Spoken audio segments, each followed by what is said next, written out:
नमस्कार, सिंधुदुर्ग लाईव्ह मध्ये आपलं स्वागत। पाहूया काही ठळक घडामोडी।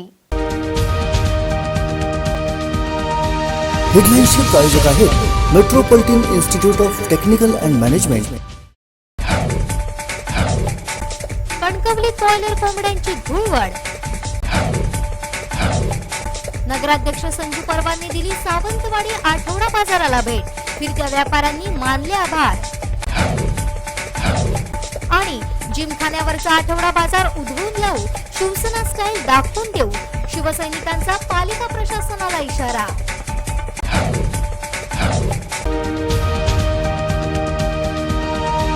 हेडलाईन्सचे प्रायोजक आहेत metropolitan institute of technical and management. आता पाहूयात सविस्तर बातम्या। कणकवली स्थानिक चिकन दुकानांमध्ये 150 ते 160 किलो दरानं 1 किलो बॉयलर चिकन मिळत असतानाच कुडाळ तालुक्यातून आलेल्या पोल्ट्री व्यावसायिकानं चक्क 40 रुपये किलो दरानं बॉयलर चिकन विक्री सुरू केली। ऐन धुळवडी दिवशी अवघ्या 40 रुपये किलो दरानं बॉयलर चिकन मिळाल्यानं खरेदीसाठी उडालेल्या झुंबडीमुळे कणकवली शहरात बॉयलर धुळवडच बघायला मिळाली।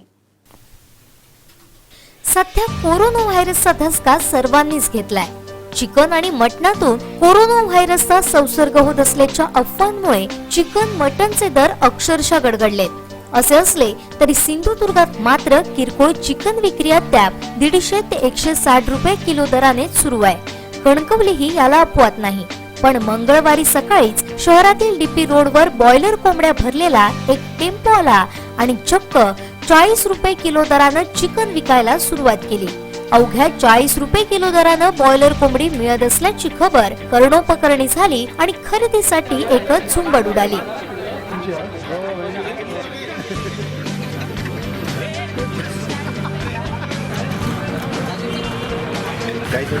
आमच्यासाठी चांगलंच आहे, ग्राहक म्हणून आम्हाला ते खूप चांगलं वाटतंय, पण पोल्ट्रीवाल्यांचं नुकसान आहे एवढं नक्की, कारण काही व्हायरसचा याच्यावरती काही इफेक्ट नाही आहे ॲक्च्युली। सध्या बघितलं तर जगभरामध्ये बघितलं कोरोना हा एक विषय गंभीरपणे, आणि चिकनमध्ये सुद्धा किंवा मटन्समध्ये सुद्धा कोरोनाचा विषाणू फैलावला, अशा प्रकारचं एक अफवा रूमर जे आहेत त्या रूमरच आहेत। एक ग्राहक म्हणून, एक गृहिणी म्हणून तुम्ही काय सांगाल? गृहिणी म्हणून मी आता घरी शिजायला घेऊन जाते, तर याचा अर्थ मी व्हायरस तर घेऊन जाणार नाहीये। लोकल मार्केटमध्ये जवळपास 100 रुपये किलो दरानं तुम्हाला मिळते आणि आता जवळपास निम्म्याहून कमी दरानं मिळालंय, काय वाटतंय? आनंद, भरपूर आनंद वाटतोय। कोरोना व्हायरसच्या अफवेमुळे सध्या बॉयलर चिकनचा दर 10 ते 20 प्रति किलो झालाय। त्यामुळे साहजिकच किरकोळ बॉयलर कोंबडी कमी भावानं विकावी लागते। मालच सेल होईना झालाय, मग काय करणार? का सेल होत नाहीये? काय नेमकं मार्केटची पोझिशन काय आहे ती समजत नाही। मार्केट सेल एकदम पडलेलं आहे मार्केटमध्ये। स्थानिक व्यापारी पण तुमच्याकडे आले होते, ते म्हणाले की आमच्या व्यापाऱ्यावरती परिणाम होतोय। पण आमची स्वतःची कोंबडी आम्हाला काहीतरी करून खपवावीच लागणार ना। अजून अशा आठवडा बाजार किती गेला तुम्ही? आठवडा बाजार कुडाळमध्ये केला, दुसरा आठवडा। कणकवली शहरासह परिसरात स्थानिक पोल्ट्री व्यावसायिकांसह पश्चिम महाराष्ट्रातूनही बॉयलर पक्षी पुरवठा होतो। कोरोनाच्या पार्श्वभूमीवर बॉयलर चिकनचे दर उतरूनही स्थानिक व्यापारी मात्र नेहमीच्या स्तरानं चिकन विकून किलो मागे 100 रुपयांचा नफा कमवून ग्राहकांची लूट करतायत। त्यामुळेच सध्या कमी किमतीत बॉयलर पक्षी उपलब्ध झाल्यामुळे अवघ्या 40 रुपये किलो दरानं बॉयलर कोंबडी विक्री सुरू होती। चिकन आणि मटनमध्ये सुद्धा हा कोरोना विषाणू फैलावला, अशा प्रकारच्या अफवा ज्या आहेत त्या मार्केटमध्ये पसरल्यामुळे साहजिक आहे की चिकनचा दर जो आहे तो कमी आलेला आहे। असं असलं तरी सुद्धा स्थानिक व्यापारी चढ्या भावाने चिकनची जी आहे ते विक्री करतात। आपण बघू शकतोय की कणकवलीमध्ये हा एक टेम्पो जो आहे तो कुडाळ तालुक्यातील माणगाव खोऱ्यातील वाडोस गावातील कीर्ती पोल्ट्री सेंटर मधले धुरी यांनी आणलेला आहे। विक्री जे आहे ते येथील स्थानिक माजी नगरसेवक भूषण पडवळकर यांच्या माध्यमातून होते। अवघ्या 40 रुपये किलो दरानं बॉयलर कोंबडी विक्री जी आहे ती कणकवली सुरू झाली आहे। साहजिकच आहे की खरेदीसाठी ग्राहकांची झुंबड उडालेली आहे। आपल्यासोबत आहेत भूषण पडवळकर। भूषण, काय सांगाल? अवघ्या 40 रुपये तुम्ही बॉयलर कोंबडी विकताय, काय उद्देश? मुळात चिकन खाल्ल्यामुळे कोरोना व्हायरस हा जो रोग होतो हे आपण माध्यमांच्या माध्यमातून बघितला, ही अफवा आहे। आणि या अफवेमुळे पोल्ट्री धारक आहेत ते अक्षरशः देशोधडीला लागलेले आहेत। त्यांना अगदी प्रोडक्शन खर्चसुद्धा त्यांचा निघत नाही आहेत. आणि मग त्या कोंबड्यांचं करायचं काय हा एक प्रश्न होता. आणि 40 रुपये या दरामध्ये प्रति किलो जर स्वस्त ग्राहकांना मिळत असतील तर या कणकवली शहरामध्ये आम्ही हे कुडाळ म्हणजे माणगाव खोऱ्यातून ज्या पोल्ट्री आहेत त्यांना पुनर्जीवित करायसाठी त्यांचा घातलेला खर्च तो फक्त निघून दे या भावनेतून आम्ही या ठिकाणी ना नफा न तोटा या तत्वावर 40 रुपये प्रति किलो. स्थानिक व्यापाऱ्यांनी थोडासा विरोध केला आहे. जवळपास 80 ते 100 किलो दराने इथं बॉयलर कोंबडी जी आहे पक्षी इथं विक्री होते. स्थानिक व्यापाऱ्यांनी विरोध केला आहे. त्यांच्या पोटावरती पाय येतात अशा प्रकारची भूमिका घेऊन काय सांगाल? स्थानिक व्यापाऱ्यांनी इथले 160, 150, 180 या दरम्यान यामधल्या काळात जो रेट होता तर माझं असं त्यांना ते मगाशी आले होते असोसिएशनची माणसं मलाही भेटली.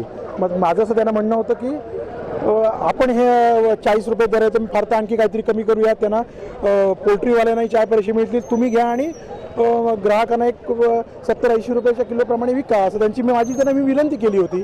त्यांची चर्चा चालू आहे. बघूया ते काय म्हणतात. एकच दिवस ही विक्री तुम्ही करणार आहात की अजून लक्षावधी पक्षी असतील पोल्ट्रीमध्ये त्यांची सुद्धा तुम्ही कायम इथं कणकवलीमध्ये विक्री करणार आहात? कमीत कमी 70 ते 80 हजार पक्षी अजून शिल्लक आहेत. आणि इथे कणकवलीमध्ये येऊन किंवा कणकवलीच्या आजूबाजूच्या परिसरात ते आणून विक्री करण्याचा आमचा आणि ग्राहकांना स्वस्त दरात चिकन मिळावं ही भावना असल्यामुळे आम्ही विक्री करणार आहोत. एकंदरीत बघितलं तर अवघ्या 40 रुपये किलो दरानं इथं मिळत असल्यामुळे बॉयलर कोंबडी ग्राहक केवळ एकच दिवस नव्हे तर पुढील पक्षी जे शिल्लक आहेत ते सुद्धा याच दराने विकणार आहोत. स्थानिक व्यापाऱ्यांनी सुद्धा वाटल्यास आमच्याकडनं पक्षी घ्यावे आणि त्यांचा नफा ठेवून येथील स्थानिक ग्राहकांना ही विक्री करावी असं आवाहन भूषण पळवकर यांनी केलेलं आहे. काही झालं तरी आज धुळवडच्या दिवशी कणकवलीमध्ये मात्र बॉयलर कोंबडीची धुळवड मात्र बघायला मिळालेली आहेच. कॅमेरामन आनंद तांबेसह राजन चव्हाण, सिंधुदुर्ग लाईव्ह, कणकवली. वादाच्या भोवऱ्यात सापडलेल्या जिमखाना मैदानावरील आठवडा बाजाराला नगराध्यक्ष संजू परब यांनी भेट दिली आहे. यावेळी फिरत्या व्यापाऱ्यांशी त्यांनी संवाद साधला. दरम्यान फिरत्या व्यापाऱ्यांनी नगराध्यक्षांचे आभार मानले. सावंतवाडीचा आठवडा बाजार जागेवरून चांगलाच चर्चेत आलाय. वादाच्या भोवऱ्यात अडकलेल्या या बाजाराला नगराध्यक्ष संजू परब यांनी भेट दिली आहे. आठवडा बाजाराची पाहणी करत फिरत्या व्यापाऱ्यांच्या समस्या जाणून घेत त्यांच्याशी संवाद साधलाय. यावेळी नगराध्यक्षांचे फिरत्या व्यापाऱ्यांनी आभार मानले. आज या ठिकाणी आम्ही आभार मानायला व्यक्त केलो. नगरपंचायत गेली महिना झाला आम्ही गेले बरेच 18-20 वर्ष या ठिकाणी आमचे वडील असून आम्ही भाजीला येत होतो आणि आम्ही सगळे व्यापारी एकच असून स्थानिक आम्ही काही गोष्टीनं वाद नसताना आपण काही जर इनाकर वादचा प्रश्न झाला त्यातनं एक चांगलं झालं की एक सगळ्यांना चांगली जागा मिळाली. सगळ्यांना एक चांगली ग्राहकांना चांगली सोय झाली. आम्ही या जागेला समाधान आहोत. आम्हाला असं काही नाही की तिथंच बरं होतं असं काही नाही. कायमस्वरूपी आम्हाला एक सुविधा झाल्यामुळं सगळ्यांना सगळ्यांची नागरिकांची सुद्धा चांगली सोय होणार आहे. काही गोष्टी नवीन असल्यामुळे जरा त्रास वाटतील बरेच जणांना. एकाला धंदा बसला नसल्यामुळे की काय वाटणार माझं जरा तिथं बरं होतं इथं जरा जास्त आले. महिनाभरांचे आपापले गिराक आपल्याला आली की बरोबर सगळ्यांचा व्यापार होणार आहे. आणि इथून पुढे आम्ही नगरपालिकेत तुम्ही ज्या सूचना कराल त्या सूचनेचं पालन करून तुमची स्वच्छता वगैरे काय असेल आमच्या हातून काय चुकत आम्हाला सूचना केली की आम्ही त्यामध्ये ते पाळतो सर्वजण. आणि इथून पुढे चांगल्या प्रकारे बाजार चालू असं आम्ही सगळ्यांनी सहकार्य आणि नगरपालिका अनेकदा नगराध्यक्ष साहेबांना आम्ही आभार मानतो आमच्या गडिंगच्या वतीने आणि आदरा. यावेळी उपनगराध्यक्ष अन्नपूर्णा कोरगावकर, नगरसेवक सुधीर आडिवरेकर, आनंद नेवगी, नासिर शेख, नगरसेवक उदय नाईक, हॉकर संघटनेचे जिल्हाध्यक्ष ॲडव्होकेट संदीप निंबाळकर, अमोल साटेलकर, सुनील पेडणेकर, परीक्षित मांजरेकर आदी उपस्थित होते. दुसरा बाजार आहे. आम्ही आज सगळ्या आमच्या संघटनेच्या पदाधिकारी आणि कार्यकर्त्यांना भेटलो. इथले व्यापारी खुश आहेत. म्हणजे त्यांना माल लावायला चांगली सोय झालेली आहे. व्यापार त्यांच्या गाड्यातून माल इथे ने-आण करणं सोयीचं झालेलं आहे. आणि ग्राहकांच्या बरोबर बोलताना हे जाणवतं की ग्राहकांना मालाची खरेदी करायला मालाची निवड करायला ही जागा फार सुटेबल आहे आणि चांगली आहे. ग्राहकही खुश दिसत आहेत. मूळ पार्किंगचा प्रश्न इथे निकाली झालेला आहे. वरच्या बाजारात पार्किंगला भयंकर अडचण होती आणि पार्किंगला अडचण असल्यामुळे आणि साधारण बाजार हा लांब लचक असा भरत होता. साधारण बाजाराची जी लांबी होती ती साधारण 1 किलोमीटर भर होती. ते एका ठिकाणी कमी जागेत लोकांना फिरून सर्व मालाची खरेदी करायची सुविधा इथे उपलब्ध झालेली आहे. त्याच्यावेळी खुश आहेत. त्याच्यामुळे नगरपालिकेचं आम्ही अभिनंदन करतो की त्यांनी फार ग्राहकांना खुश करणारा आणि इथल्या व्यापाऱ्यांना मदत करणारा निर्णय घेतलेला आहे. मुळात हे व्यापारी जे आहेत ते असंघटित लोक आहेत, त्यांच्या पाठीशी कोणीही नाही. बहुतांशी ही बेरोजगार लोक आहेत की त्यांनी स्वतः रोजगार या अशा स्वरूपाचे व्यवसाय करून मिळवलेला आहे. अशा असंघटित आणि बेरोजगार लोकांच्या पाठीशी उभं राहणं हे एक सावंतवाडीचे नागरिक म्हणून आपण सगळ्यांचं कर्तव्य आहे. आणि ग्राहकांना ते चांगली सेवा पुरवत आहेत, स्वस्त दरात भाजीपाला फळं उपलब्ध करून देत आहेत आणि ताजी फळं उपलब्ध करून देत आहेत. त्याच्यामुळे ग्राहकांचा या आठवडा बाजाराला रिस्पॉन्स आहे. नाहीतर 6 दिवस पुढच्या 6 दिवसाचा बाजार थांबवून लोक इथे पुऱ्या आठवड्याचा बाजार का घेतात याचाही आपण सर्वांनी विचार करायला पाहिजे. इथे काहीतरी योग्य दरात मिळतं आहे, चांगलं मिळतं आहे आणि फ्रेश मिळतं आहे म्हणून लोक इथे येत आहेत. त्याच्यामुळे ग्राहकांनी याचा फायदा घ्यावा आणि काही त्रुटी असतील त्या ग्राहकांनी आमच्या या फेरीवाल्यांना सांगाव्यात, त्या त्रुटी दूर करायला आम्ही इथे आहोत. आम्ही सावंतवाडी नगर परिषदेचं नगराध्यक्ष श्री संजीव परब यांचं आम्ही अभिनंदन करतो आणि आभारही व्यक्त करतो. एकंदरीत सर, जागा जी होती पूर्वीची त्या ठिकाणी जागा कमी असल्यामुळे कर होता तो जास्त घेतला जायचा किंवा जागेवरनं वाद व्हायचे. आता मात्र जागा सुटसुटीत आहे, मोकळं मैदान आहे, मोठ्या प्रमाणात जागा आहे, त्यामुळे कर हा कमी केला जाणार आहे का की तेवढाच राहणार आहे? नाही, कराबद्दल आता नगरपालिकेशी आम्हाला थोडीशी चर्चा करायची आहे. आम्ही व्यापाऱ्यांशी बोलताना कर जास्त वाढवला आहे असं व्यापाऱ्यांची चर्चा आहे. तर सर्वांना म्हणजे नगरपालिकेचं सुद्धा हित साधावं, कारण नगरपालिका इथे काही गोष्टी पुरवते आम्हाला, म्हणजे स्वच्छतेच्या गोष्टी पुरवते. इथे धूळ उडू नये म्हणून पाणी मारतायत, तर त्यांचाही खर्च आहे तो विचारात घेऊन योग्य अशी रक्कम कराची फिक्स करावी, सुवर्णमध्ये साधून योग्य रक्कम ठरवावी. त्यासाठी आम्ही त्यांच्याशी पाठपुरावा करणार. इथल्या काही लोकांचं म्हणणं आहे की ही जी जागा आहे ती श्रीराम वाचन मंदिरची जागा आहे आणि खेळ आणि सांस्कृतिक कार्यक्रमांसाठी ही जागा त्यांनी दिलेली असं त्यांचं म्हणणं आहे. त्यामुळे या जागेवरचा किंवा या जागेचा पुन्हा काही प्रॉब्लेम होणार नाही का? आपलं काय म्हणणं आहे यावर? नाही, श्रीराम वाचन मंदिरची जागेचा विषय हा न्यायप्रविष्ट आहे, कोर्टात मॅटर चालू आहे. श्रीराम वाचन मंदिर जर केवळ श्रीराम वाचन मंदिरची जागा आहे म्हणून आठवडा बाजार भरवायचा नाही हे जे युक्तिवाद आता सांगताय तो युक्तिवाद पूर्वी पण सांगायला हरकत नव्हती. आता इथे 2 बांधकामं झालेली दिसत आहेत. इथे हे अकॅडमी झाले, हे हॉल झाला आहे, ही सगळी जागा श्रीराम वाचन मंदिरची. मग त्यावेळेला आपण विरोध केला नाही, म्हणजे ज्यांना त्या व्यापारी संघाची बाजू घेऊन बोलायचं आहे त्यांना त्यावेळी विरोध करावासारखा वाटला नाही. आपला व्यापार जातोय, आठवडा बाजारातल्या लोकांना त्याचा फायदा होतो किंवा इथल्या ग्राहकांना फायदा होतो म्हटल्यानंतर श्रीराम वाचन मंदिरचा मुद्दा पुढे करणं हे चांगलं नाही, संयुक्तिक नाही. तुम्हाला बाजूच घ्यायची होती, श्रीराम वाचन मंदिरच्या जागेचाच विषय करायचा होता तर तो तुम्ही अगोदरही करायला पाहिजे होता. इथे ह्या इमारती झाल्या, त्या इमारती व्हायला द्यायला नको पाहिजे होत्या, किंवा इथे वेगवेगळे कार्यक्रम होतात, महोत्सव झालेत, इथे बचत गटाचे काही उपक्रम इथे झालेत. मग त्यावेळी कधी तुम्हाला विरोध करावासारखा वाटला नाही. केवळ आपला मुद्दा ह्या आठवडा बाजारातल्या लोकांना सुविधा मिळू नये, ग्राहकांना अशा सुटसुटीत व्यापार करायला मिळू नये यासाठी श्रीराम वाचन मंदिरचं जर तुम्ही ढाल करत असाल तर ते चुकीचं. एक शेवटचा प्रश्न म्हणजे या ठिकाणी आता बाजार भरवला जातो आहे, काही व्यापारी आहेत त्यांनी याला विरोध केला होता. आपण असाल हॉकर संघटनेमार्फत किंवा नगराध्यक्षांमार्फत एक समन्वय साधून हा तिढा जो वादाचा जो मुद्दा होता तो सोडवणार आहात? नगरपालिका त्याच्यासाठी पुढाकार घेणार असं एकंदरीत आता नगराध्यक्षांशी बोलताना दिसतंय. आम्ही सहकार्याचा हात पुढे करायला केव्हाही तयार होतो. म्हणजे याच्यापूर्वी जेव्हा जेव्हा बाजार हलवला तेव्हा फेरीवाल्यांचा विचार कधीही केला गेला नव्हता. ह्यावेळी पहिले नगराध्यक्ष आहेत की ज्यांनी फेरीवाल्यांची बाजू समजून घेतली आणि त्यांनी फेरीवाल्यांचा त्रास विचारात घेऊन निर्णय घेतला. खरं म्हणजे जेव्हा फेरीवाल्यांना एका जागेवरून दुसऱ्या जागेवर न्यायचं होतं तर त्याच्यात अफेक्टेड व्यक्ती कोण होती ते फेरीवाले होते.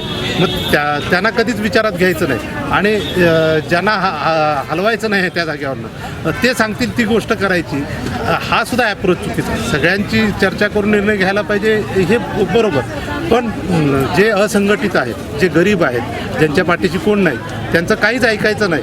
आणि आम्ही संघटित आहोत आणि आम्ही राजकीयदृष्ट्या सुद्धा आम्हाला पाठबळ मिळणार आहे म्हणून त्याचा वापर करून असंघटित लोकांना दाबायचं म्हणजे हे चांगलं लक्षण नाही. कारण हे फेरीवाले आहेत किंवा आमच्याकडे माल विकत घ्यायला येणारे ग्राहक हे नागरिकही आहेत आणि मतदार पण आहेत. तुम्ही मतदार म्हणून त्यांची किंमत केली पाहिजे. जसा व्यापारी महासंघाच्या पदाधिकारी किंवा सभासदांना त्यांची बाजू मांडायचे अधिकार आहे, तसाच या फेरीवाल्यांना सुद्धा त्यांची बाजू मांडायची आणि त्यांचा मत बरोबर असेल तर त्या पद्धतीने काम केलं पाहिजे, हा आग्रह धरायचा त्यांना या अधिकार.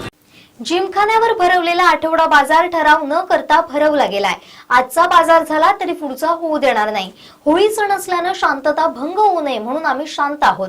मात्र पुढचा बाजार उधळून लावत शिवसेना स्टाईल दाखवून देऊ असा इशारा शिवसेना पदाधिकाऱ्यांनी पालिका प्रशासनाला दिलाय. नाही, आजही भरला आहे याची माहिती आम्ही घेतलेली आहे आणि शिवसेनेची भूमिका ही पहिल्यापासून व्यापाऱ्यांसोबत राहिलेली आहे, इथल्या जनतेसोबत राहिलेली आहे. जनतेला नेमकं काय हवं आणि आमची इच्छा होती किंवा आम्हाला असं वाटलं होतं की सावंतवाडीचे नगराध्यक्ष या नात्याने विद्यमान नगराध्यक्ष म्हणून लोकांना जनतेच्या भावना समजून याच्यावर तोडगा काढतो, परंतु त्याच्यात दुर्दैवाची गोष्ट आहे त्यांनी अपयश किंवा कुठच्याही गोष्टीत त्यांच्या मनात हृदयात कुठे भावना नाही असं म्हणायला लागेल.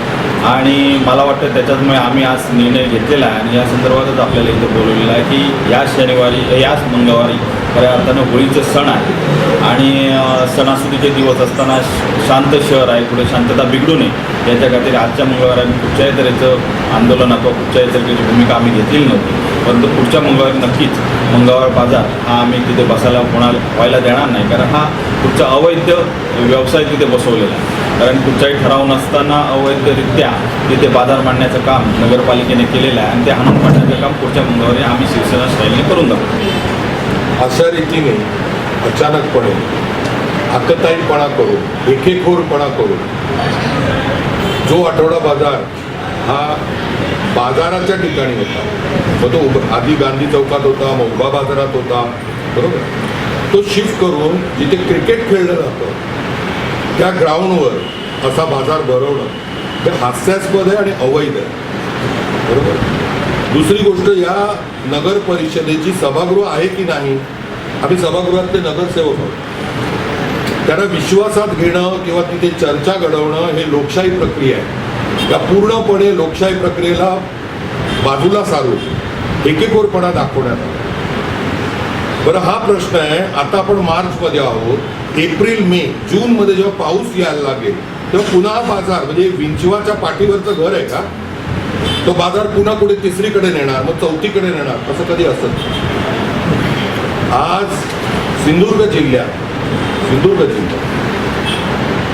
कणकवली असेल, मालवण असेल, वेंगुर्ला, ह्याच्यात वेंगुर्ला आणि मालवण या जुन्या नगर परिषद आहेत, त्यांना 100 वर्षाच्या वर झालेले. यांचे आठवडा बाजार कुठे भरतात, ते बाजारपेठेच्या ठिकाणीच भरतात, लक्षात घ्या. त्यामुळे आठवडा बाजार हा क्रिकेटच्या ग्राउंडवर, उद्या कधी कबड्डीच्या खेळात असा कधी आठवडा बाजार नसतो. त्यामुळे जिथे जिथे बरं, मला याच्यात राजकारण आणायचं नाही, पण राजकारण आणलं जात आहे व्यापाऱ्यांचा, मुख्य म्हणजे जनतेचा. हा बाजार जनतेसाठी आहे ना, पण जनतेचा अपमान केला गेलेला, तिथे धुळीचं साम्राज्य आहे. बरं, तिथे जो बाजार होतो, गेल्या वेळेला बाजार झाला बुधवारी, मला पत्रकारांना विनंती आहे, बुधवारी जाऊन तिथे बघा क्रिकेटच्या ग्राउंडची काय अवस्था आहे, तिथे किती कचरा राहतो, तो उचलला जातो काय. आणि अशा रीतीने तुम्ही कुठल्या एका ठिकाणी तुम्ही कोणा प्लेयरचे कोच आणून दाखवणार की आम्ही सिंधुदुर्गातल्या नवोदित क्रिकेटपटूंसाठी आम्ही कशा प्रयत्न करतो याचा ड्रामा करणार. आणि सावंतवाडी जिथे क्रिकेटची परंपरा ही जिल्ह्यात म्हणजे मालवण बोर्डिंग ग्राउंड आणि सावंतवाडी ही क्रिकेटची परंपरा आहे, त्या क्रिकेटच्या ग्राउंडवर उद्या तुम्ही बाजूच्या क्रिकेटच्या पिचवर कराल बाजार, असं चालत नाही. वानखेडे स्टेडियमवर बाजार नाही भरत, त्याचं भान ठेवावं आणि हेकेखोरपणा सोडावा.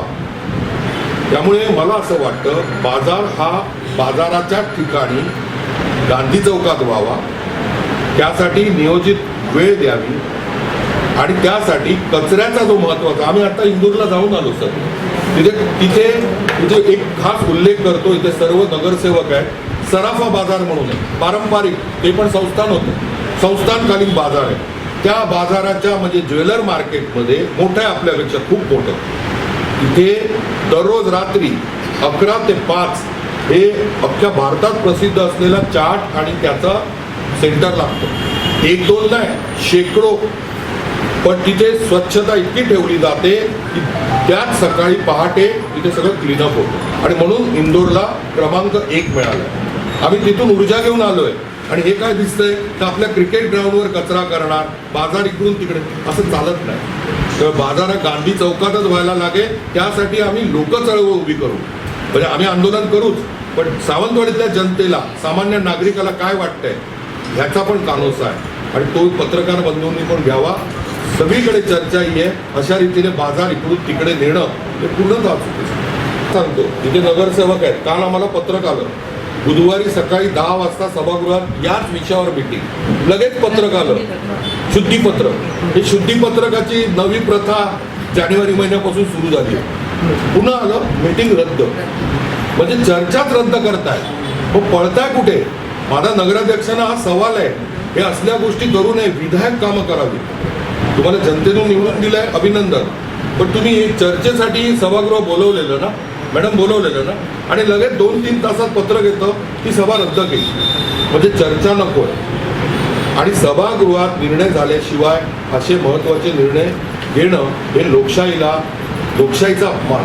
मी एवढंच म्हणतो, जनतेचा, सामान्य जनतेचा, सामान्य मतदार ज्यांनी निवडून दिलं त्यांचा अपमान करतो.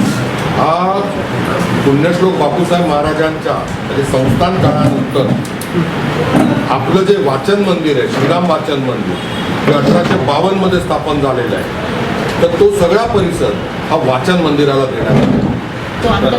ऐका, त्याच्यानंतर हस्तांतर झालंय, पण तो दावा चालू आहे धर्मादाय आयुक्ताकडे. तो लिटिगेशनमध्ये धर्मादाय आयुक्तांनी त्यांना काही डायरेक्शन दिलेले आहेत वाचन मंदिराला. अजून त्याचा कम्प्लीट निर्णय नाही, कारण श्रीराम वाचन मंदिर ही रजिस्टर्ड ट्रस्ट आहे आणि आजची नाही आहे, 150 वर्ष जुनी आहे. अशा वेळेला डिस्प्युटेड जागा आहे. अजून त्याच्यावर नगरपालिका नाही का, आहे नगरपालिका, तर वाचन मंदिराचा दावा आहे. आणि अशा ठिकाणी तुम्ही बाजार जेव्हा आणता तर ते पूर्णपणे कायदेबाह्य आहे. ते जिमखान्यावर बिल्डिंग आहे, ती बिल्डिंग सोडली तर ती बाकीची सर्व जागा त्यांनी आम्हाला नगरपालिकेकडे हस्तांतरित केलेली आहे. म्हणून आपलं ते सगळं बांधकाम, नाहीतर बांधकाम असं उगाचच होत नाही, दुसऱ्याच्या जागेवर बांधता येईल. मग अशा किती बिल्डिंग उभ्या राहिल्या असं. ह्या दिवशी व्यापाऱ्यांची बैठक घेतली, त्यावेळेला मी तिथे होती आणि त्यांचा आवाज येत होता. म्हणून ते मला सांगत होते की व्यापाऱ्यांना सांगा, आपले तुमचे 4 लोक आणि आमचे 4 लोक अशी आपण कमिटी स्थापन करूया. त्याप्रमाणे ते तिथे सांगितलं की आपण तुमचे 4, पण साधारण तासाभरात त्यांनी डिक्लेअरच करून टाकलं की बाजार तिथेच भरणार. हा त्या व्यापाऱ्यांचा अवमान आहे. तुम्हीच मला सांगितलं की आपण अशी कमिटी करूया, त्यांची 4 लोक, आपले लोक 4 लोक घेऊया, बसूया आणि आपण कुठे भरायचं तो हे करू. पण त्याप्रमाणे ते झालं नाही. तासाभरात त्यांनी जिथे बाजार आहे तिथेच भरणार. बाजार तिथे भरणं हे चुकीचं आहे. मला सांगितलेलं की तो आठवड्यासाठी, पण लोकांनी निवेदन दिलं आहे, तो आठवड्यासाठी आपण इथे करूया, त्याच्यावर आपण चर्चा करूया आणि कुठे बाजार भरवायचा तो आपण विचार करूया. माझ्या मताप्रमाणे जर समजा वरच्या लोकांना त्रास होत असेल तर तिथे थोडे लोक, गांधी चौकमध्ये थोडे लोक, आणि आपली भाजी मंडई संत गाडगे बाबाची तिथे जी जागा आहे तिथे, म्हणजे सगळ्या व्यापाऱ्यांना समान हे दिल्यासारखं होईल. रिक्षावाल्यांचे धंदे चालतील, स्थानिक लोकांचे धंदे चालतील, व्यापाऱ्यांचे धंदे चालतील, हे माझं मत आहे. दुसरं म्हणजे मंगळवारचा बाजार भरल्यानंतर बाकीचे 6 दिवस कुठचाही बाजार, कुठचेही भांडीवाले, कपडेवाले, अगर कोणीच सावंतवाडी शहरामध्ये बसायला देत्याकडे स्थानिक लोकांचा बाजार झाला पाहिजे. आम्ही आज त्या खुर्च्यावर बसलो, कोणी बसवलं आहे आम्हाला? सावंतवाडीच्या जनतेने बसवलं. त्याचा विचार आम्ही नाही का करणार? जनतेचा विचार आपण नाही घेणार. ही सरळ हुकुमशाही झालेली आहे. आणि एकेकपणा यावेळी त्या कॉम्प्लेक्समध्ये लोकांना धमकी देऊन तुम्ही त्यांना सपोर्ट केलं तर तुमचे सगळे 9 वर्षाचे हे आहे ते आम्ही काढून टाकू, असं नाही. असं माझ्या 40 वर्षाच्या कारकिर्दीमध्ये कुठच्याही आम्ही ह्याला धमकी दिली नाही. आम्ही लोकांचं चांगलं करण्यासाठी बसतो, धमक्या देण्यासाठी नाही, आजपर्यंत झालेलं नाही. आणि हे नको ते इथे होऊ नये. टेंडर न काढता काही कामं करतात. नगराध्यक्ष निवडून आले, दुसऱ्या दिवशी त्यांनी आपलं कॅबिन दुरुस्त, टेंडर न काढता, टेंडर प्रोटेक्शन पद्धत आहे नगरपालिकेला, घर नाही, तुमच्या राजकीय पक्षाचं ते हे नाही आहे, ऑफिस नाही आहे. आता हे आपलं कंटेनर थिएटर त्याची त्रिसदस्यीय समिती कलेक्टर सीओ वगैरे मिळून त्याचं भाडं ठरवतात. त्याच्यानंतर त्याची जाहिरात काढली जाते. त्याच्यानंतर त्याचं कोण भरायला ते हे त्याच्यानंतर होतात. ते नंतर मग ऑर्डर दिल्यानंतर उद्घाटन. याच्यातलं काही न होत आहे. आमदार येऊन तिथे हे करतोय, उद्घाटन करतोय. ह्या असली हे सावंतवाडीमध्ये चालून घेतलं जाणार नाही. गप्पा म्हणजे काय, तुम्हाला थिएटर हे करायला आम्ही संमती दिली, चांगलं होत असेल आहे, पण हे चुकीच्या पद्धतीने सावंतवाडीमध्ये चालणार नाही. मला आदरणीय नगराध्यक्षांनी विचारपूर्वक सगळी कामं करावी. चांगल्या कामाला आमचा पूर्ण पाठिंबा असेल. पण जिथेही कुठे अशी दहशत वगैरे वाटली की त्याच्या अगोदर सुद्धा आम्ही म्हणत होतो हे दहशत ही आता ही सुरू झालेली आहे. लोकांनी याचा विचार करावा, लोकांना विश्वासात घ्यावं, व्यापाऱ्यांना विश्वासात घ्यावं. कोणालाही त्रास होणार नाही, भाजीवाल्यांनाही होणार नाही, स्थानिक भाजीवाल्यांना होणार नाही आणि व्यापाऱ्यांना होणार नाही, स्थानिक लोकांना होणार नाही. याची दक्षता घेऊन मीटिंग घेऊन सगळ्या लोकांची सगळ्यांचे विचार घेऊन हा बाजार भरवण्यात यावा. स्ट्रॉबेरी म्हटलं की नजरेसमोर येतं महाबळेश्वर, पण आता महाबळेश्वर ही स्ट्रॉबेरीची मक्तेदारी राहिली नसून देवगडातही स्ट्रॉबेरीचे पीक सलग 5 वर्ष घेतलं जात आहे. नुसतं स्ट्रॉबेरीचं नाही तर कलिंगड, मिरी व सर्व प्रकारची भाजी सेंद्रिय खताचा वापर करून केली जाते. शिरगाव येथील युवा शेतकरी माधव साटम यांनी केलेला हा प्रयोग यशस्वी ठरलाय. आमचे देवगड प्रतिनिधी स्वप्नील लोके यांनी साधलेला हा संवाद. कृषीप्रधान देश, पण आज या कृषीप्रधान देशातच शेती कुठेतरी ओस पडली आहे. आज तरुणांनी ही शेतीकडे वळलं पाहिजे असा संदेश दिला जातोय, पण मात्र तेवढं हे होत नाही. पण देवगडमध्ये चक्क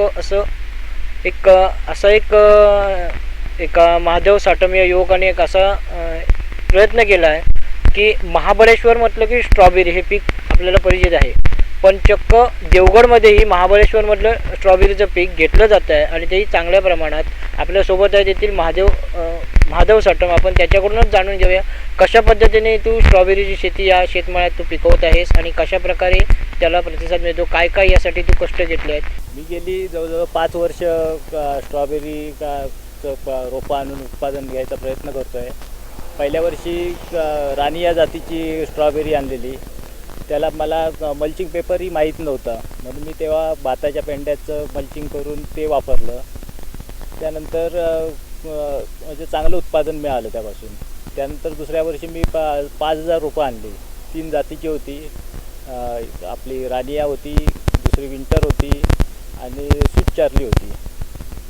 त्यात एक जात जरा कमी झाली, पण स्वीट चार्ली आणि रानिया दुसऱ्या वर्षी पण चांगली झाली, पण त्या वर्षी थोडा पाऊस झाला तेव्हा थोडं उत्पादन कमी झालं.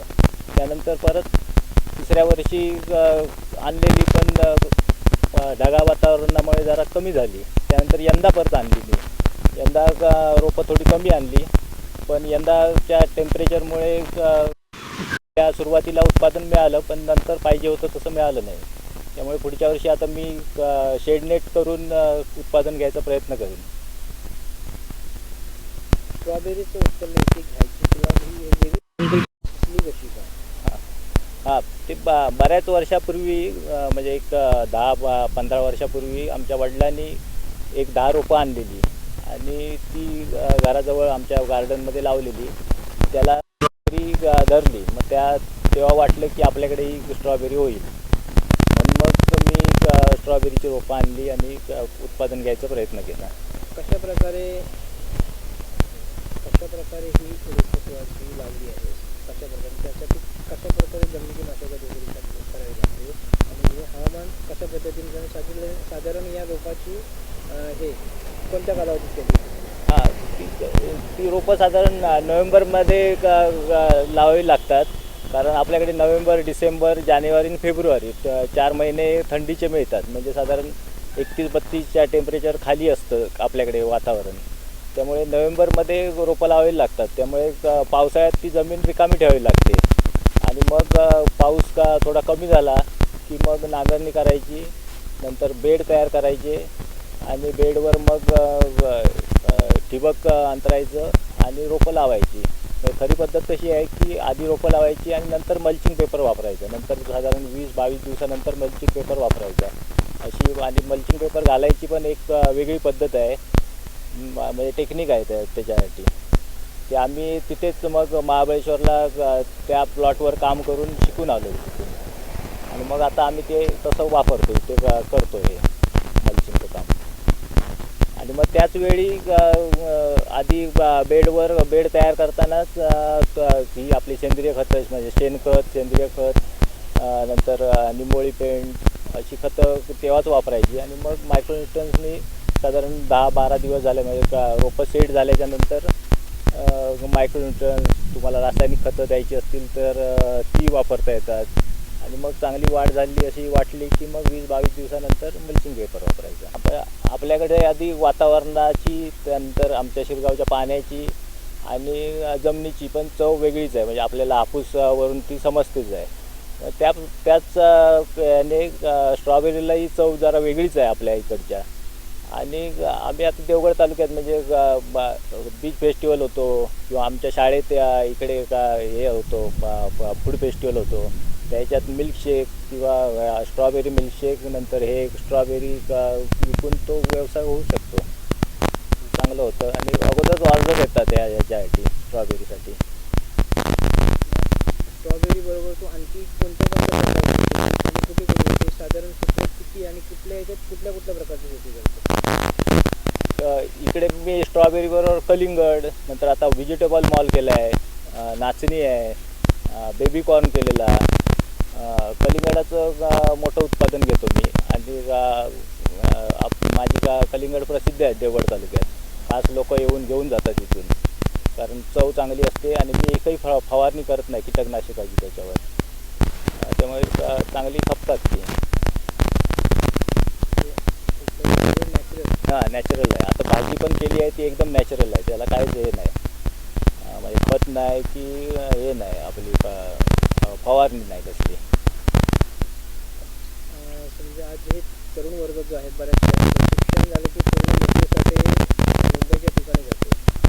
काय सांगशील यांना? समजा शेतीत काही नाही म्हणून असं नाही जातं, काय सांगशील प्रकारे ते काय सांगू? म्हणजे आता छोटंसं उदाहरण द्यायचं झालं तर गेल्या वर्षी मी साधारण 30 गुंठ्यात याचं कलिंगडाचं उत्पादन घेतलं. त्या 30 गुंठ्यात साधारण 7 टन ही झाली कलिंगड झाली. आणि मी ती 12 दिवसात विकली, कारण टेस्टने हे मी अगोदरच सांगितलं तुम्हाला, त्या पण चांगलं होती. आणि त्याच्यापासून म्हणजे खर्च जाऊन साधारण 25-30 हजार रुपये खर्च येतो इथे. तो खर्च जाऊन मला 1 लाख रुपये त्याच्यातून उत्पादन मिळालं. म्हणजे 80 दिवसात 1 लाख रुपये मिळाले. मग चांगली जरी नोकरी असेल तरी मुंबईत जाऊन असं हे मिळत नाही. त्याप्रमाणे जर इथे जर शेती करून असं जर नवीन प्रयोग करून जर उत्पादन घेतलं तर मुंबई किंवा शहरात जाऊन हे करायची गरज नाही. आणि आपली पण जमीन पड राहते, ती चांगली राहील. आणि आपलं वातावरण चांगलं आहे, त्यामुळे आरोग्याला हे चांगलं मिळेल आणि धावपळ होत नाही जास्त. हे जे शेती करतो त्याला तुला कोणकोणतं सहकार्य करतो?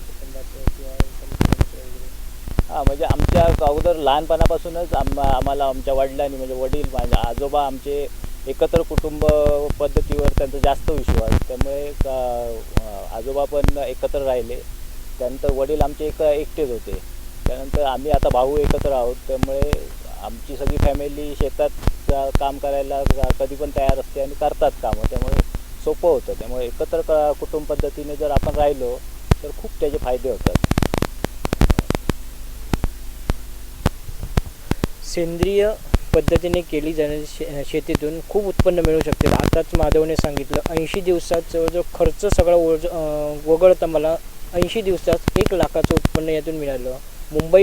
मुंबईसाठी नोकरीसाठी धावण्यापेक्षा युवकांनी जर शेतीकडे वळलं तर शेतीतून खूप मोठ्या प्रकारे उत्पन्न मिळू शकते असं त्यांनी सांगितलेलं. आणि तरुणांनी याचा गांभीर्याने विचार करून शेतीतूनच उत्पन्न घेण्याचा विचार करावा. त्याकडून आपल्या आरोग्याची काळजी घेतली जाईल आणि सर्वच गोष्टी व्यवस्थित केलं जाईल. कॅमेरामन आनंद तांबेसह स्वप्नील लोके, सिंधुदुर्ग लाईव्ह, देवगड. महाराष्ट्र अंधश्रद्धा निर्मूलन समितीच्या दहिसर शाखेतर्फे जागतिक महिला दिनाच्या निमित्तानं महिलांसाठी निवासी शिबिराचं आयोजन केलं होतं.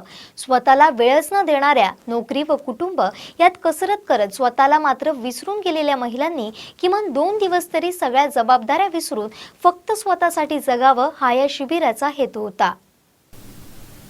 स्त्री पुरुष समभाव या विषयावर आरती व महेंद्र नाईक यांनी स्त्रीला तिच्या स्त्रीत्वाची ओळख करून देणारं सत्र, सेल्फ डिफेन्स संबंधी अनुप तेठे यांनी घेतलेलं प्रॅक्टिकल पहाटेच्या थंडीत सर्वांमध्ये उत्साह आणणारा झुंबा डान्स आणि त्यानंतर स्त्रियांच्या आरोग्याविषयी जाणीव करून देणारे आरोग्यभान या सत्रांना सर्वांचा उत्स्फूर्त प्रतिसाद मिळाला. या शिबिराला मोकळा श्वास हे नाव देण्यामागचा हेतू महिलांनी खऱ्या अर्थानं सर्व कामं, जबाबदाऱ्या व बंधन यातून मुक्त होऊन स्वतःचा दिवस मोकळेपणानं स्वतःच्या आनंदासाठी, सन्मानासाठी व आत्मभानासाठी जगता यावा हा उद्देश असल्याचं निशा फडतरे यांनी सांगितलंय. गेली अनेक वर्ष सावंतवाडीत कार्यरत असलेल्या श्री गणेश फोटो स्टुडिओच्या अत्याधुनिक मशीनचं नगराध्यक्ष संजू परब यांच्या हस्ते शानदार उद्घाटन झालं. सिंधुदुर्ग जिल्ह्यात फोटोग्राफी क्षेत्रात गेली अनेक वर्ष अत्याधुनिक नाविन्यपूर्ण मशीन आणण्याचा प्रयत्न गणेश फोटो स्टुडिओच्या माध्यमातून केला जातोय. मंगळवारी श्री गणेश फोटो स्टुडिओ सावंतवाडी इथं अत्याधुनिक कॅनॉन कंपनीचे फोटो क्वालिटी एनलार्जमेंट मशीनचं नगराध्यक्ष संजू परब यांच्या हस्ते शानदार उद्घाटन झालं.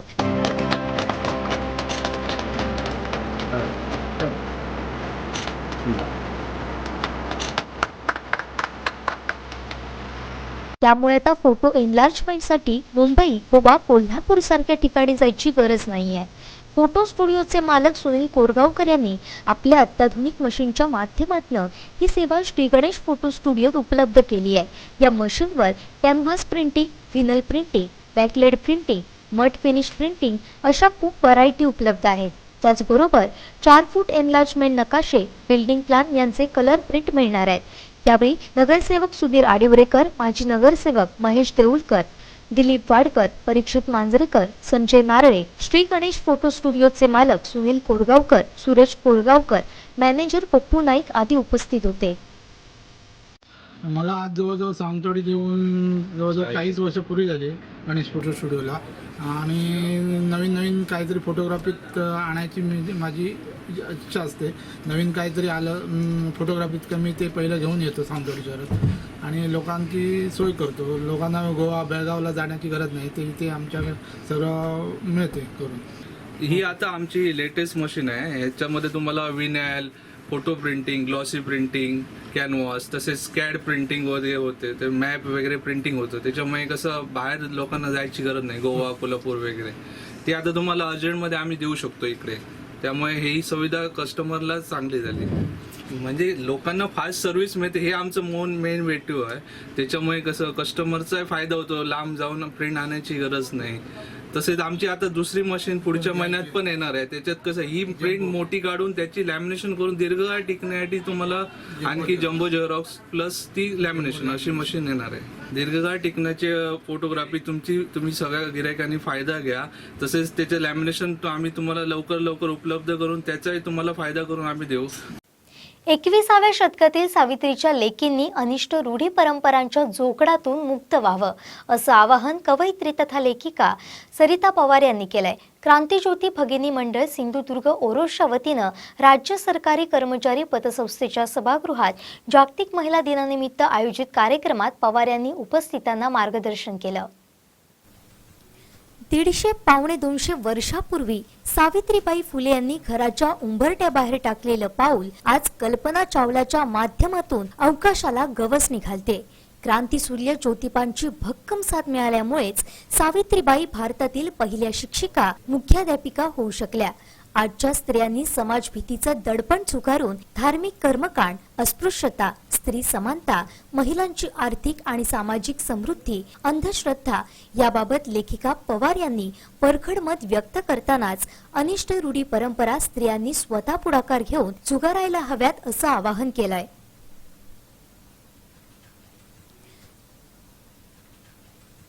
स्त्री शिक्षणाची पायवाट तयार करताना त्यांचा मार्ग अत्यंत काटेरी होता, रक्तबंबाळ करणारा होता.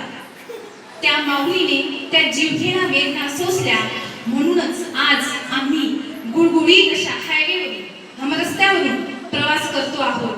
तर त्यांची ऋण कितीही आयुष्य दिली, कितीही आयुष्य वेचलं तरी माय सावित्रीचे ऋण काही आपण फेडू शकणार नाही. पण याच्या पलीकडे जाऊन जेव्हा आपण सावित्रीबाई फुले यांचा आपण विचार करतो त्यांच्या जीवन कार्याचा, तेव्हा आज 21व्या शतकाचा अगदी 19 वर्ष आपण पुढे आलो तरी सुद्धा संस्कृतीच्या नावाखाली स्त्री म्हणजे संस्कृती असं समजून आपण जे काही स्त्रीशी वागतो, मला वाटतं उदाहरण द्यायची गरज नाही. आपल्या डोळ्यासमोर, आपल्या घरामध्ये, आपल्या आजूबाजूला, आपल्या शेजारी अशा कित्येक घटना घडत असतात ज्यातून आपल्याला हे नेहमी प्रकर्षाने जाणवत असतं. मग जेव्हा आम्ही माय सावित्रीचा विचार करतो, जेव्हा आम्ही त्यांनी लिहिलेले विचार वाचतो, तेव्हा लक्षात येतं की 19व्या शतकामध्ये सुद्धा त्यांचे विचार काळाच्या इतक्या पुढे होते की आज 21व्या शतकामध्ये सुद्धा आपण त्या गोष्टींचा विचार करू शकत नाही. कारण महात्मा फुले हे द्रष्टे समाजसुधारक होतेच, त्यात वादच नाही, निसंशय. परंतु समाज सुधारक, मग तो त्या काळाचा असो किंवा या काळाचा, ज्याला समाजामध्ये काहीतरी बदल करायचा आहे असा एखादा पुरुष किंवा अशी एखादी स्त्री जेव्हा ठरवते की मला समाजात काही परिवर्तन करायचं आहे, तेव्हा त्या गोष्टीला पहिला विरोध हा घराच्या उंबरठ्यापासूनच होतो. आणि तो विरोध महात्मा फुलेंना सुद्धा तेव्हा झाला. महात्मा फुले म्हणून थांबले का? नाही. त्यांनी घर सोडायचा निर्णय घेतला. मग घर सोडायचा, तेव्हा त्यांचं लग्न झालेलं होतं. घर सोडायचा जेव्हा निर्णय घेतला तेव्हा त्या काळामध्ये 150 वर्षापूर्वी एक स्त्री जेव्हा 4 भिंती बाहेर पाऊल ठेवायचा विचारही तेव्हा कोणी करत नव्हते, अशा वेळी अत्यंत खंबीरपणे सावित्रीबाई फुले या ज्योतिबांसोबत घराबाहेर पडल्या. म्हणून नोंद घेण्यासारखी गोष्ट आहे की जर सावित्रीबाई तेव्हा कच खाल्ली असती, जर त्यांनी पाय मागे घेतले असते, तर कदाचित ज्योतिबा फुले महात्मा होऊ शकले नसते. त्यामुळे सावित्रीबाईंचे हे ऋण शब्दातीत आहे, कालातीत आहे. आणि म्हणूनच सावित्रीबाईंची असीम जोड होती, म्हणून महात्मा फुले क्रांती सूर्य ठरले. आणि या तळपत्या क्रांती सूर्यासोबत खऱ्या अर्थाने सावित्रीबाई फुले यांनी सहजीवन जगल्या. खऱ्या अर्थाने त्या त्यांच्या विचार जगल्या. यावेळी बोलताना माजी जिल्हा परिषद अध्यक्षा सुमेधा पाताडे यांनी उमेद सारख्या प्रकल्पातून आर्थिक सुबत्ता आणतानाच दशसूत्रीचा वापर करून ग्रामसभा आणि गावच्या सामाजिक राजकीय क्षेत्रातही सहभागी होण्याचं आवाहन केलंय. बचत माध्यमातून आता बचत गटाने असं केलंय की नुसतं तुम्ही बचत गोळा करायची नाहीये, दशसूत्रीच्या माध्यमातून तुमच्या गावामध्ये होणाऱ्या सगळ्या घडामोडींमध्ये तुम्ही सहभाग नोंदवायचा आहे. सहभाग काय नोंदवायचा आहे? मला उद्योग असं बोलत दिलाय की राजकारणामध्ये आपल्या बायकांनी सहभाग घेणं अपेक्षित आहे. सिंधुदुर्ग जिल्हा चर्मकार समाज उन्नती मंडळाचे जिल्हाध्यक्ष सुजित जाधव, ॲडव्होकेट अनिल निरवडेकर, शोभा कसालकर, ॲडव्होकेट उल्का पावसकर, अनघा निरवडेकर यांनीही मनोगत व्यक्त केलं. क्रांतिज्योती भगिनी मंडळाच्या वतीनं जागतिक महिला दिनाचं औचित्य साधून कुडाळ तालुक्यातील 65 वर्षांवरील ज्येष्ठ महिलांचा शाल, श्रीफळ देऊन सन्मान करण्यात आला. महिला ग्रामपंचायत सदस्यांना सन्मानित करण्यात आलं. तसेच कुडाळ तालुक्यातील बचत गटांच्या पदाधिकाऱ्यांचाही सन्मान करण्यात आला. कार्यक्रमाला महिलांसह पुरुषही बहुसंख्येनं उपस्थित होते. कार्यक्रम यशस्वीतेसाठी मंडळाच्या अध्यक्षा साधना चव्हाण, उपाध्यक्षा मीनाक्षी सरंबळकर, सचिव प्रिया आजगावकर, मनीषा पाताडे, रश्मी वालावलकर, सरिता पाताडे, सिद्धी वेंगुर्लेकर, प्रगती पाताडे, वैशाली पाताडे, स्नेहा बांबुळकर, तेजस्विनी कसालकर, मनीषा कसालकर, सुजाता जाधव, प्रियांका कसालकर यांनी मेहनत घेतली. तर मनोहर सरंबळकर, श्रीराम चव्हाण, राजन वालावलकर, सुरेश पवार, प्रमोद आजगावकर यांनी सहाय्य केलं. शेवटी ठळक घडामोडी पुन्हा एकदा. हेडलाईन्सचे प्रायोजक आहेत metropolitan institute of technical and management. Kankavli boiler कोंबड्यांची धुळवड. नगराध्यक्ष संजू परवांनी दिली सावंतवाडी आठवडा बाजाराला भेट. फिरत्या व्यापाऱ्यांनी मानले आभार. आणि जिमखान्यावरचा आठवडा बाजार उधळून लावू, शिवसेना स्टाईल दाखवून देऊ, शिवसैनिकांचा पालिका प्रशासनाला इशारा.